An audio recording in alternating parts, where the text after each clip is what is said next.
Oke, Assalamualaikum warahmatullahi wabarakatuh, warga Skoudi semua. Ketemu lagi bareng saya Raden Ruli. Di Mencekam kali ini saya akan menceritakan sebuah cerita tentang dua orang anak yang hidupnya sangat prihatin ya. Di sebuah kampung yang tidak bisa disebutkan nama daerahnya ya. Mungkin bisa ditebak-tebak nanti setelah mendengarkan ceritanya.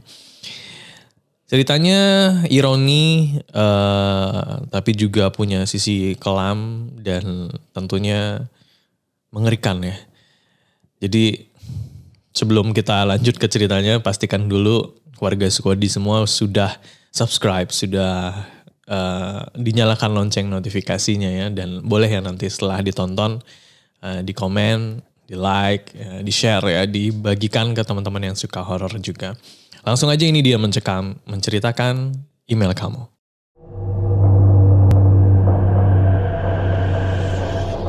Di kampung kami ada dua orang anak yang bernama, kita sebut aja Maulidia dan Rama.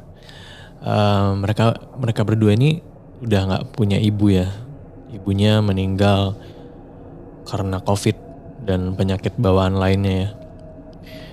Waktu itu Maulidia dan Rama bermain di kampung saya pas pulang sekolah ya. Dan mereka tuh kadang kalau main tuh nggak ganti pakaian, jadi masih pakai seragam sekolah. Terus saya tanya kan, kenapa nggak ganti pakaian sekolah, diganti baju main aja gitu, biar baju sekolahnya kan bisa dipakai besok. Terus mereka bilang katanya rumahnya dikunci sama bapak, sementara neneknya semenjak si Sarpani yang tinggal di rumahnya, itu neneknya jarang pulang ke rumah dan lebih memilih untuk ikut anak-anaknya yang lain. Ya mungkin karena karakter Sarpani yang egois dan keras kepala. Sarpani ini bapaknya Maulidia dan Rama ya. Untuk usia Rama sendiri waktu itu duduk di kelas 5, sementara Maulidia nih duduk di kelas 3. Kadang kalau ada warga kampung yang lagi melakukan hajatan, entah itu ruahan, sedekahan atau apapun itu, ya mungkin kalau warga Skaudi yang dengar kata-kata ruahan atau sedekahan mungkin tahu itu daerah mana ya. Rama nih kerap menawarkan diri untuk membantu mencuci piring ya, mengumpulkan sampah dengan harapan bahwa tenaga yang dikeluarkan Rama ini bisa mendapatkan sedikit makanan atau mungkin uang jajan ya untuk si Rama atau adiknya. Ya kalau memang ada rezeki, saya juga kadang suka ngasih mereka makan siang. Tapi ya nggak setiap hari. Karena kehidupan saya juga bisa dibilang masih pas-pasan ya. Dan ya nggak cuma saya, kadang banyak juga tetangga-tetangga lain yang ikut prihatin ya. Untuk memberikan jajan untuk Rama dan Maulidia. Pernah pada suatu waktu Sarpani ini tidak pulang. Jadi anak ini nggak bisa masuk ke rumahnya untuk ganti baju atau makan gitu ya. Jadi ya mereka kadang, saya kasihan ngeliatnya ya kalau mereka sampai tidur di pos ronda. Terus bajunya masih baju sekolah dan ya agak ironis sebenarnya. Kadang beberapa warga juga sampai nyiapin kasur lipat ya untuk mereka tidur di pos ronda. Ya bapaknya ini kadang pulangnya sampai malam gitu. Atau bahkan pernah gak pulang kan. Terus kemudian Pak RT juga kadang suka bingung ya dengan warganya ini. Sempat waktu itu Pak RT nawarin untuk anak-anaknya biar tinggal di rumahnya aja gitu. Ya memang menurut Pak RT juga gak baik ya untuk anak-anak seusia Rama dan Maulidia ini tinggal di luar rumah. Apalagi mereka besoknya harus sekolah gitu ya, harus belajar. Tapi nggak tahu ya, kayaknya tough banget ya. Rama dan Maulidia ini kuat banget mentalnya. Di suatu malam turun hujan. Sebenarnya sih udah 3 hari ya. Waktu itu kampung kami diguyur hujan. Ya orang-orang juga lebih suka di rumah ya kalau hujan di malam hari gitu ya. Adem enak ya. Tapi di malam yang waktu itu malam Rabu ya, memang setiap malam Rabu di masjid kami itu suka mengadakan ceramah yang mengundang beberapa ustadz. Biasanya kami tuh pulang agak menjelang tengah malam ya, bisa jadi jam 11 atau bahkan jam 12. Nah waktu itu saya sama beberapa orang warga juga ya, bertiga kurang lebih, itu melewati pos ronda dan kita bisa lihat dari jauh ada 2 orang anak nih yang bisa kami yakini kalau itu adalah Maulidia dan Rama. Tapi yang bikin kita heran bukan cuma Maulidia dan Rama saja yang ada di pos itu, tapi ada 1 orang lagi yang ketika kami lihat semakin dekat, kami tuh merasa itu seorang perempuan ya, siluetnya udah mulai terlihat dalam pandangan mata saya. Dan oh iya, ada PRT juga waktu itu ikut ya.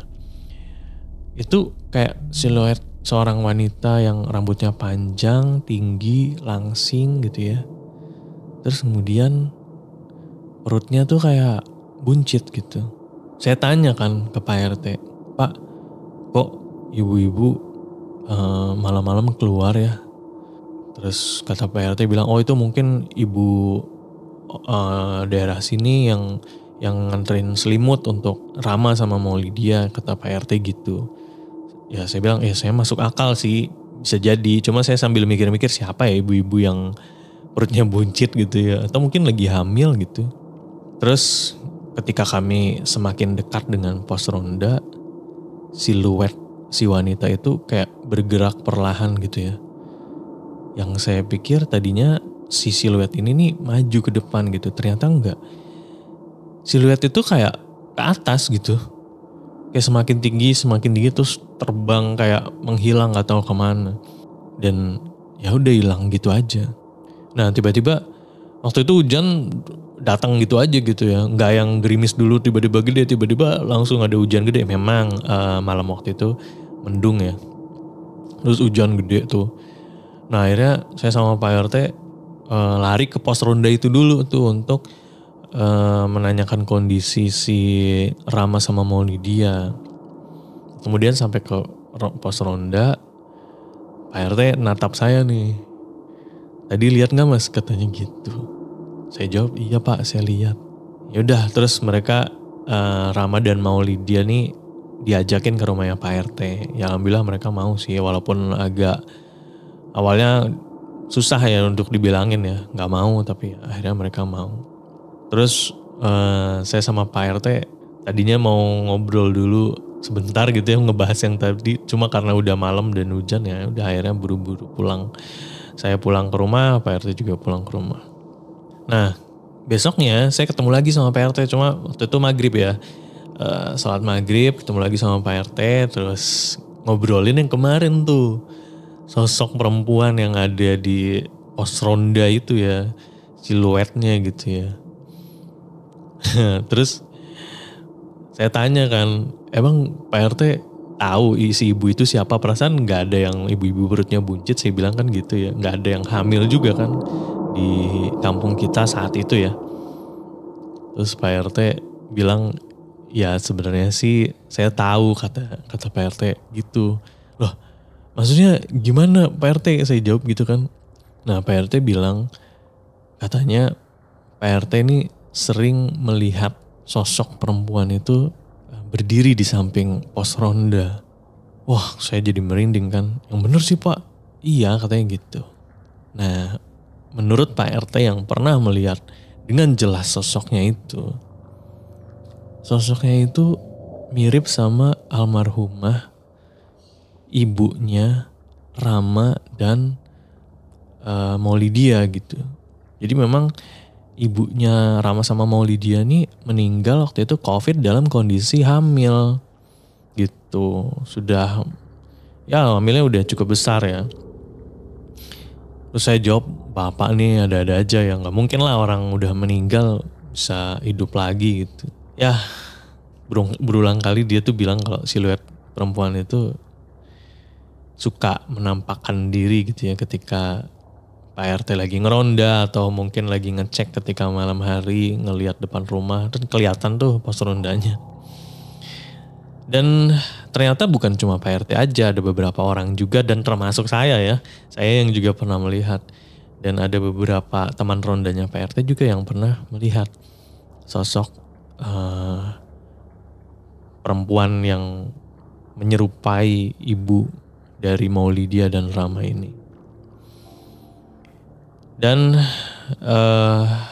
waktu itu maghrib selesai sholat, saya akhirnya pulang ya. Karena dengar cerita yang serem gitu ya dari Pak RT, jadi saya jalannya agak cepet nih. Karena Pak RT gak bareng saya, dia masih ada keperluan di masjid.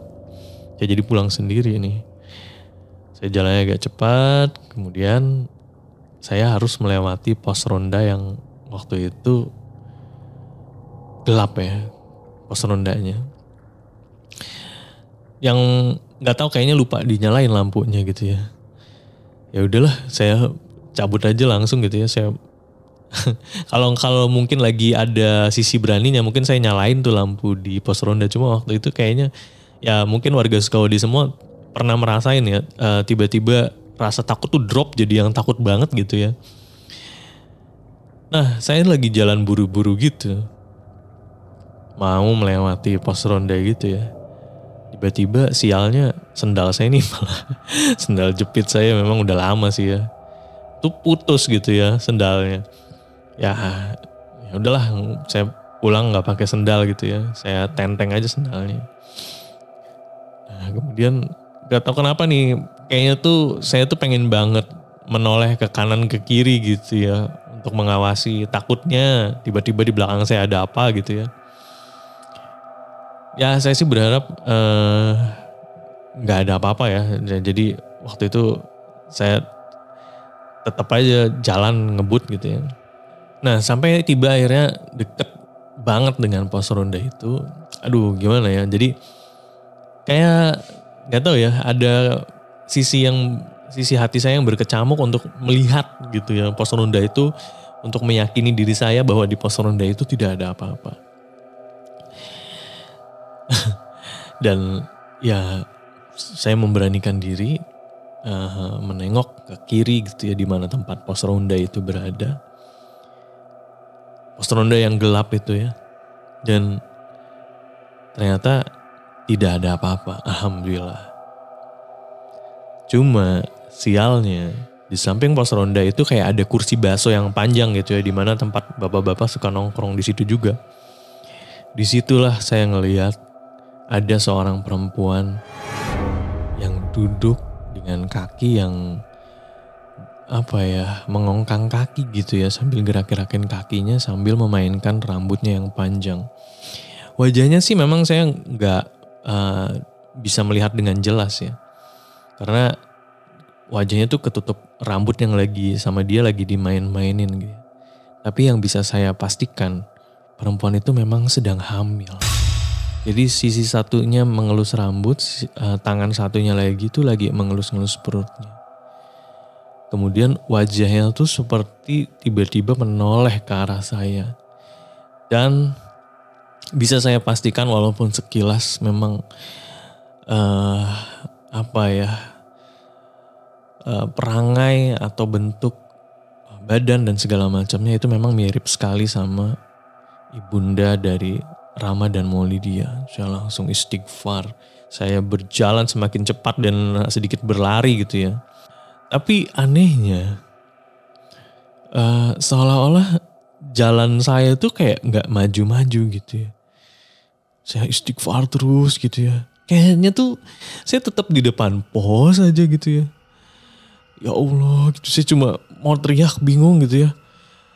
Akhirnya si ibu, sosok yang menyerupai ibu Rama dan Maulidia itu, dia berdiri dan mendekat gitu ya. Saya udah merem aja gitu ya.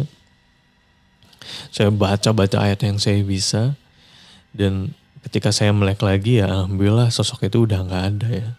Saya baca ayat kursi segala surat-surat yang saya hafal ya. Dan tiba-tiba aja alhamdulillah saya dipanggil oleh Pak RT nih. Ada suara Pak RT manggil, Jamal katanya gitu. Wah alhamdulillah saya bilang gitu kan.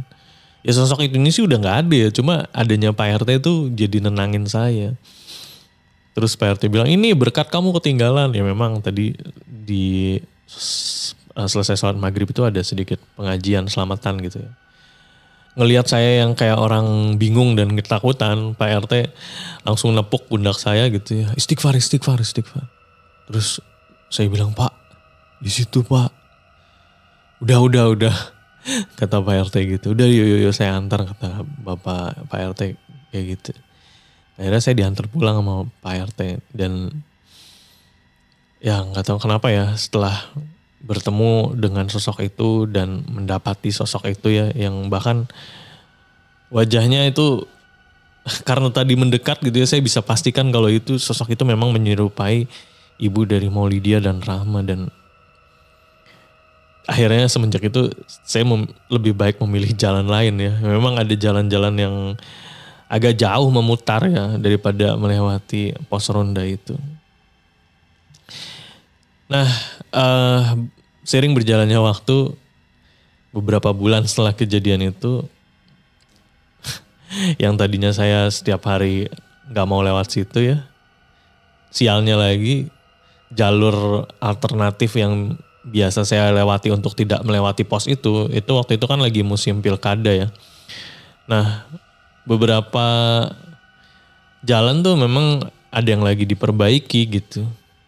Ya akhirnya mau gak mau saya kembali melewati jalan depan ya, jalan yang melewati pos ronda itu. Nah waktu itu saya pulang malam kerja mungkin jam 10:30 ya. Dan ya saya harus melewati pos ronda itu. Beberapa orang masih ada nih di depan rumah ya, masih kelihatan gitu ya orang-orang beraktivitas, entah itu ngobrol di depan rumah atau lagi melakukan sesuatu gitu ya. Jadi saya bisa pastikan malam itu sedikit aman gitu ya, karena saya lihat dari kejauhan juga pos rondanya tuh nyala lampunya, tidak seperti yang waktu itu ya. Gak tahu ya, kayak waktu itu tuh kenapa pos rondanya mati, padahal masih maghrib ya. Terus kenapa di luar tuh gak ada orang sama sekali gitu. Nah ini sih udah agak malam tapi justru rame ya, 10:30 masih ada orang di depan. Terus kemudian pos rondanya juga menyala ya, memang belum ada yang datang untuk meronda ya. Biasanya tuh udah jam 12-an baru pada ronda bapak-bapaknya. Ya udah saya santai aja gitu ya ngelewat di pos ronda itu. Cuma yang bikin saya kaget waktu itu memang tidak ada apa-apa di pos ronda itu. Ada yang, aduh saya merinding lagi nih. Ada suara bisikan seperti di telinga dan kanan kiri saya. Biasanya kan orang ngebisik tuh kan di satu telinga gitu ya. Ini mah enggak, bisikannya tuh ada di kanan dan kiri. Dimana suara itu suara yang saya kenal. Iya, suara ibu dari Rama dan Maulidia. Sosok itu atau suara itu berbisik kepada saya yang bilang, "Jamal, nitip anak-anak ya." Suaranya pelan tapi apa ya, bikin merinding gitu ya. Terus saya nggak ngejawab, saya cuma bisa istighfar dan berdoa lagi. Kemudian saya berjalan dengan cepat, sedikit berlari ya. Dan setelah kejadian malam itu, nggak tahu kenapa ya, Rama Maulidia tuh nggak pernah kelihatan lagi gitu. Dan setelah saya dengar dari Pak RT katanya bapaknya itu menitipkan Rama dan Maulidia di sebuah desa ya, di tempat saudaranya yang jauh dari perkampungan kita ya. Ya mudah-mudahan sih kehidupan Rama dan Maulidia sekarang baik-baik aja ya. Dan ya semoga apa yang saya alami ini juga ikut berakhir ya. Dan apapun sosok itu, yang jelas sosok yang sudah meninggal ya tidak mungkin bisa hidup kembali. Mungkin itu jin yang menyerupai saja. Itu dia untuk cerita mencekam kali ini. Terima kasih sudah mendengarkan, semoga menghibur. Saya Raden Ruli pamit, jangan lupa di subscribe channel ini, di share ke teman-teman yang suka cerita horor ya. Nyalakan lonceng notifikasinya dan di komen kalau perlu ya. Saya Raden Ruli pamit. Wassalamualaikum warahmatullahi wabarakatuh.